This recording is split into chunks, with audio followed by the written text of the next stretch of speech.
Mapaison. Yan. Kaya kaya natin sumunod ng isang malaking kagubatan.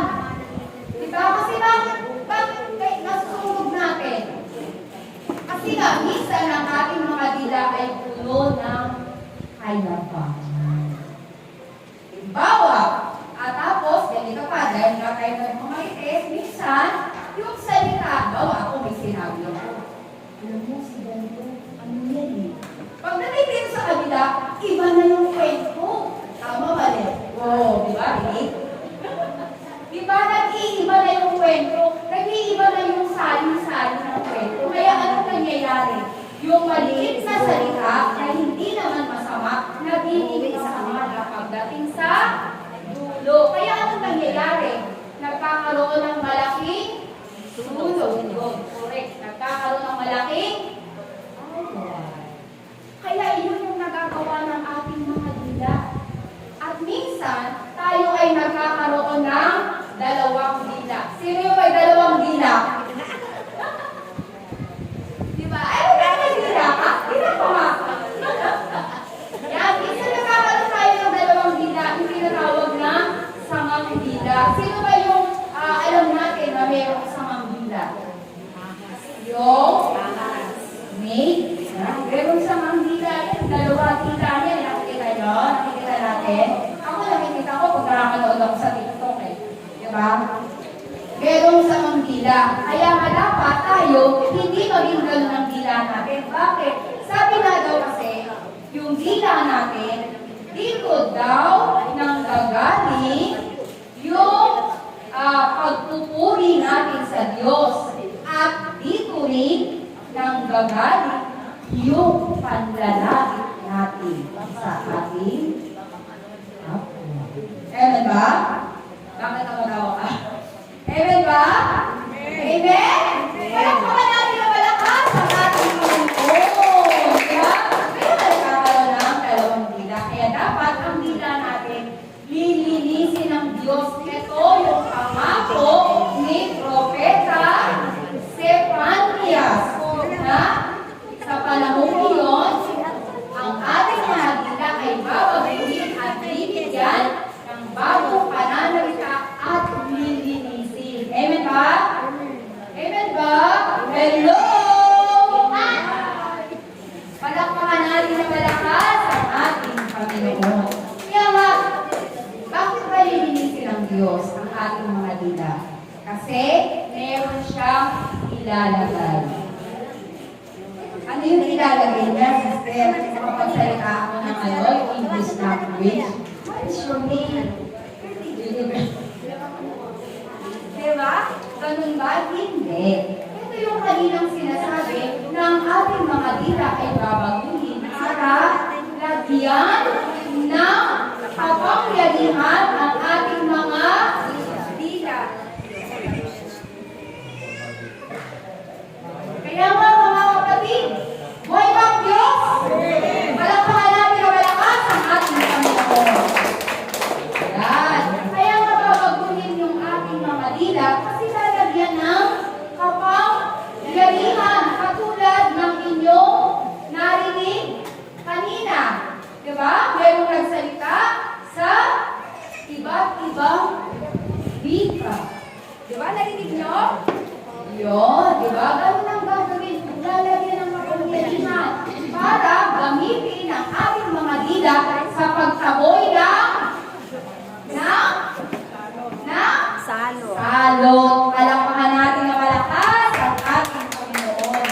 Ilalagay dyan sa inyong mga dila ang salita ng Espiritu Santo. Palakpakan natin na malakas ang ating Panginoon.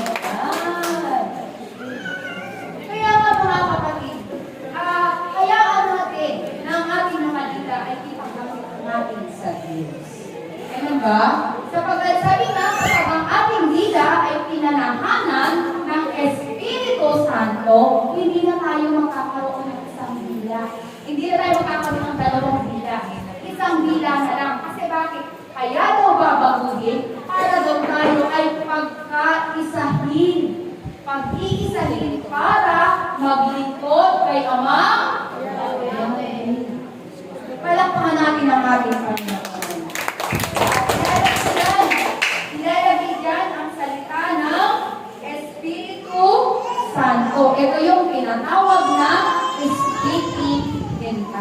or prayer. Ayaw nyo nun, yung inyong mga dila sa murang mga edad nyo ay kakasangkapanin ng Diyos. Katulad ng sinasabi ni Brother, gagamitin yan sa pagtaboy ng salot.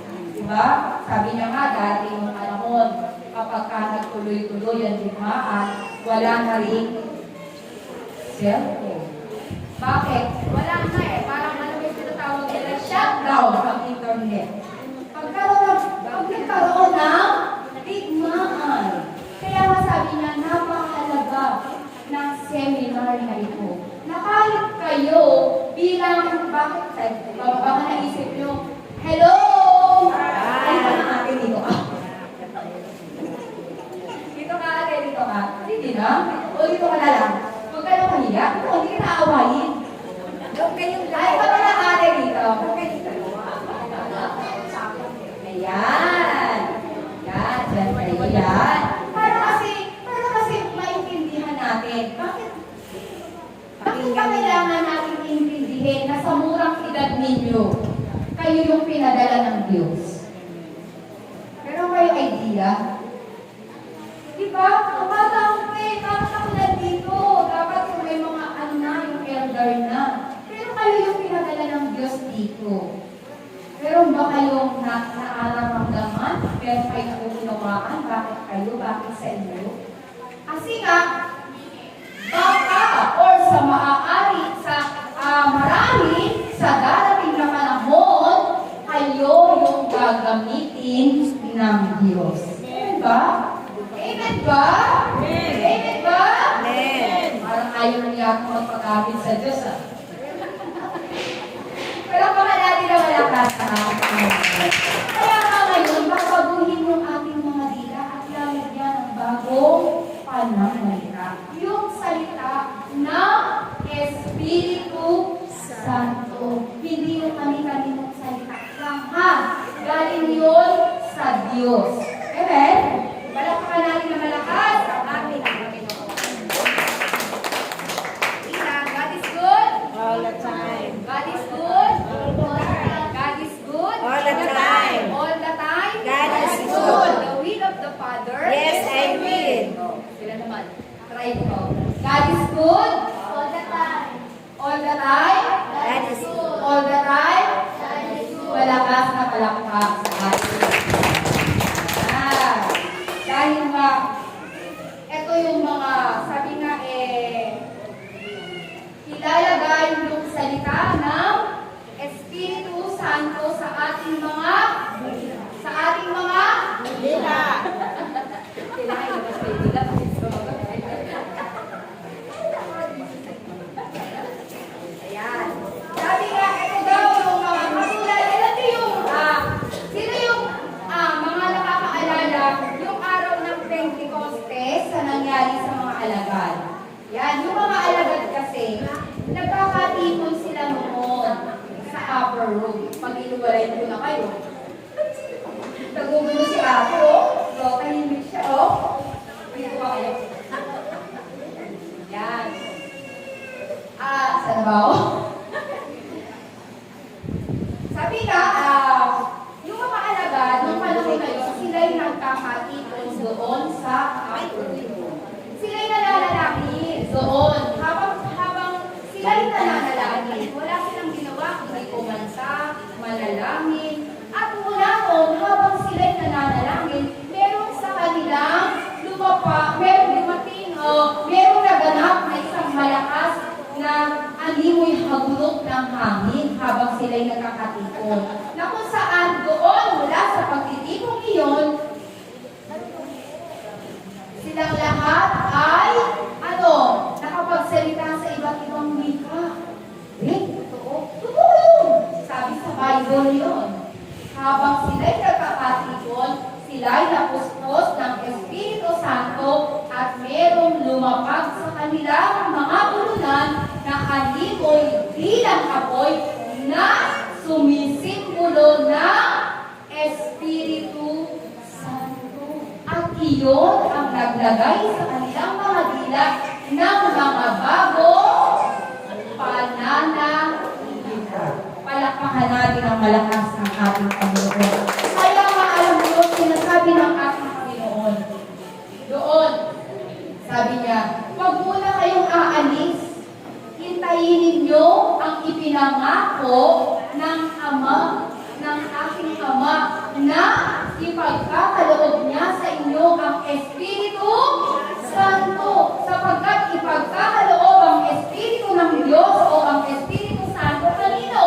Sa bata, sa matanda, sa bungi, lahat ibibigay, sa sanggol ibibigay. Ibibigay ang Espiritu Santo, walang exempted. Kailan ba? Palakpakan natin ang malakas at ating Panginoon. Ibibigay yan sa atin. Ibibigay sa atin ang Espiritu Santo yan.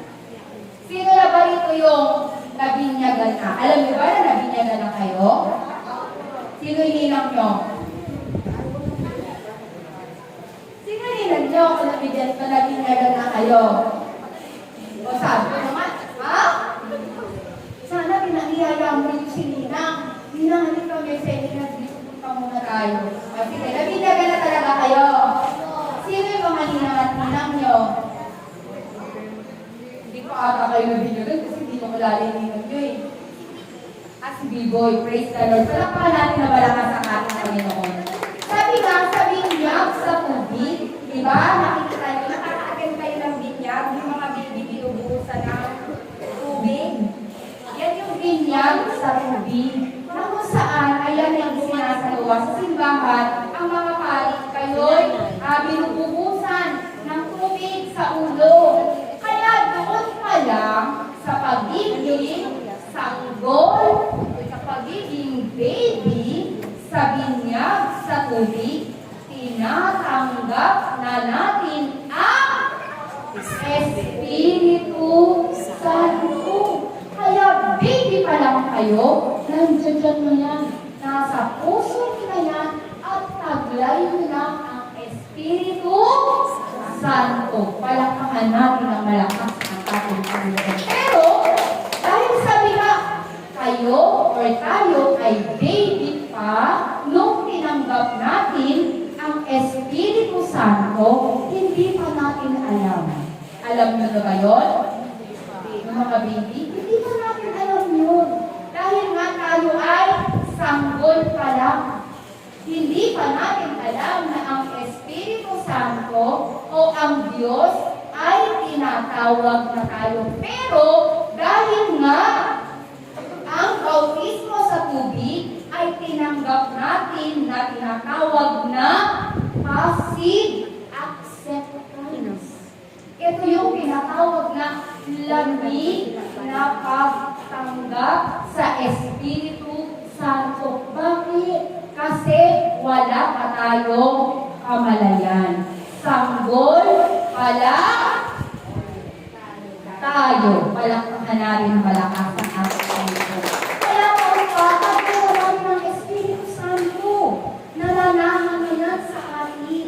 Kaya nga siguro na andito kayo dahil ang Espiritu Santo din ang bumulong sa inyo. Hindi kayo doon, Amen ba? Amen ba?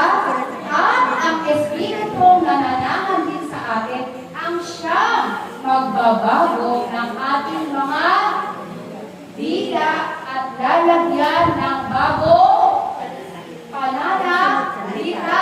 Kanino galing? Sa kanino galing? Sa? Palakpakan natin ang malakas ang ating Panginoon. Yes, ang ating kaibigan. Diba? Kanino galing ulit? Yay! Praise the Lord! Palakpakan natin si Amang Yahweh. Kaya mamamaya, kapag ang inyong mga pananalita ay nabago, huwag kayong magtaka. Dahil naandito na ang Espiritu Santo at maaaring ito yung panahon na ang ating o ang inyong pananalita ay baguhin ng Diyos. Mahalaga ba ito, sister? Mahalaga. Bakit? Sabi nga, kung nais natin na maging matiwasay ang ating buhay, kailangan tayo ay marunong magpalayas na salot. Ganun ba? Kaya nyo na bang magpalayas ng salot? Hindi ka. Pero, ganito yan. Dapat daw kasi, pag nagpapalayas tayo, bakit natin nga pala kailangan palayasin ang bad spirit na may minsan bumubulot sa akin? Ito ano yan? Bakit natin kailangan palayasin? Bakit? Kasi pag hindi natin hello!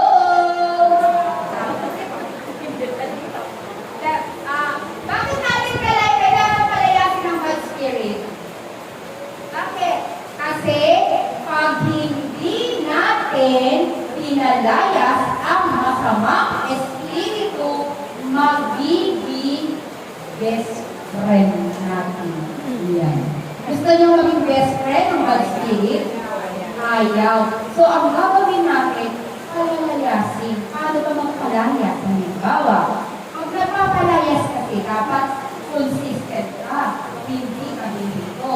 Ang humito, okay. Sabi nga, pag sinabi kong totoo, sasabihin nyo, kailangan ito lahat sasagot. Dahil pag hindi kayo sumagot, ibig sabihin, gusto nyo maging best friend ng masama? O, palakpakan natin ang lakasan natin. Pag sinabi kong totoo, sasagot kayo, talo kita. Pag sinabi kong totoo, sasagot ulit kayo, talo ko. Amen ba? Walang hintuan ko matira matibay dito. Amen ba? Wala ko ako. Amen ba? Kailangan palayasin para hindi natin maging hindi na lang talagaan. Magiging BFF na yan. Baka pag tinanong ka, sino best friend mo? Siyempre. Okay, ready na? Ready na ba? Okay, pag sinabi ko po, ano isasagot nyo? Talo kita. Pag sinabi ko po ulit, yan na. Ang sagot? Tuko. Talo kita. Tuko. Talo mo ko. Yan. Kailangan mag-ibig ka, okay? Kaya, meron mga kasamang espiritu na umaaligid sa atin. Binubulong ang talo na, kunin mo yan. Diba, ba yun? So, syempre, kailangan palalayasin. Ready ka, okay? Start na. Hello! Okay, start na tayo. Tuko! Tuko! Talo mo ko. Talo kita. Talo mo ko. Tuko! Tuko! Talo mo ko. Tuko! Talo kita. Tuko! Talo mo ko. Tuko! Talo kita. Tuko! Talo mo ko. Tuko! Talo kita. Tuko! Talo mo ko. Tuko! Talo kita. Tuko! Talo mo ko. Tuko! Talo kita. Tuko! Talo mo ko. Tuko! Talo kita. Tuko! Tuko! Tuko! Tuko! Tuko! Talo kita.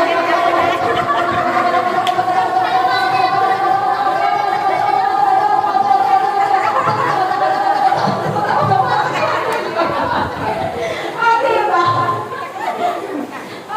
Kasi nga, alam nyo, sabi kasi sa Bible, kapag daw ang masamang espiritu, halimbawa, pinalayas natin ang masamang espiritu. Pagbalik niyan, halimbawa, sabi nga ang masamang espiritu na nasa isang tao ay ilan?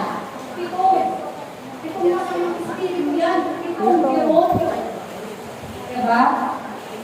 Kapag daw nagpalayas tayo ng pitong masamang espiritu, pag bumalik yan, magiging ilan na sila?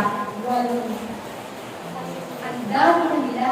Kaya dapat hindi tayo ihinto. Kasi pag pinalayas natin, maghahanap sila ng ano? Malilipatan. Kaya masabi ko sa inyo, magsasalita kayo, dahil baka mamaya kasi maghahanap ng malilipatan yan pag nagpapalayas ng masamang espiritu. Eh, ba? Siguro naman, syempre, lahat tayo ayaw natin malipatan. Diba? Kasi pagbalik, pag nalipatan tayo, balo na yun, mas marami. Okay ba? Okay, magpapalayas tayo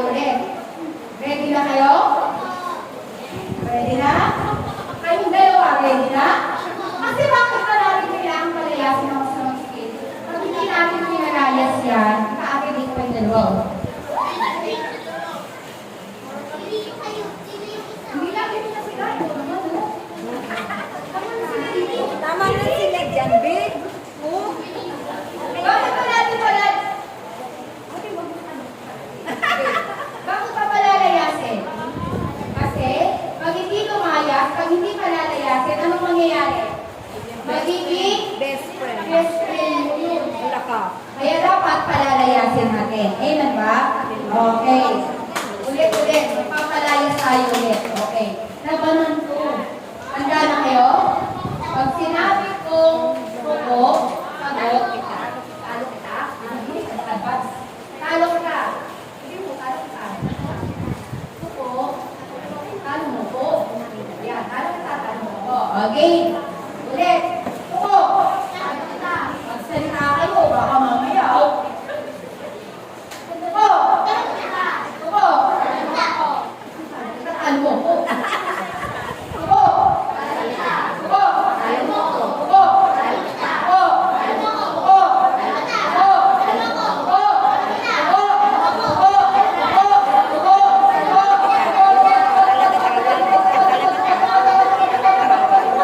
Ay, nasunod.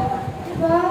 Kung ano yung mapapalize mo sa mga espiritu, dapat consistent ka. Hindi yung minsan best friend, minsan paalisin, minsan best friend. Diba? Dapat totally i-unfriend mo siya. I-block mo pala kasi.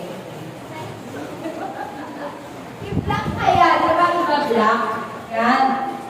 Ayan yung mga, kumbaga yung ating mga dila, kung lalagyan ng kapangyarihan para tayo ay makalaban sa saan? Sa masamang Espiritu. Sino ba ang Espiritu Santo? Sino ang Espiritu Santo? Ang Espiritu Santo ay ang kapangyarihan ni Amang Yahweh. Kasi nung sinabi ni Amang Yahweh, magkaroon ng magagandang sisters. Nagkaroon ba? Amen.